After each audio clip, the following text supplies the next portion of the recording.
painting my walls, I've come across an issue that I need to deal with, and that is this 220 volt outlet. We used to have the washing machine and the dryer upstairs, and we moved it to the basement. This can't come out, and we probably wouldn't want it to, because if we ever resold the house, someone might want to move the washer and dryer back upstairs.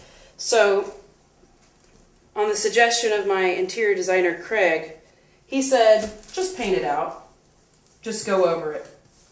This is not a high traffic area, so it should not scrape. The paint shouldn't scrape off. I'm going to give it a couple of coats. And that way, instead of having this khaki camel color with a white outlet that's very blatantly obvious, it'll just be the same color and people won't even notice it. There's a couple other things I'm going to do like that as well, which I'll show you. Okay, so now I'm also going to cut in with paint on my trim.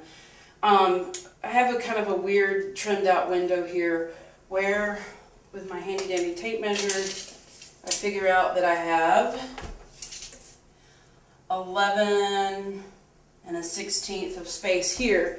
Yet on this side, I only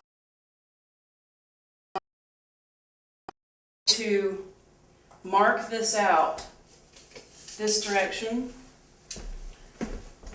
2 1/16. I'm going to come up here though, and then also mark it at the bottom.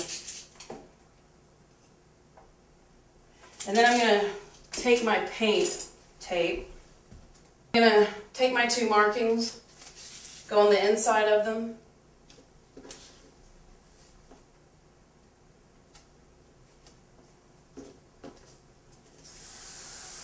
press my tape down. Got a little bit showing here, so I want to be absolutely concise there.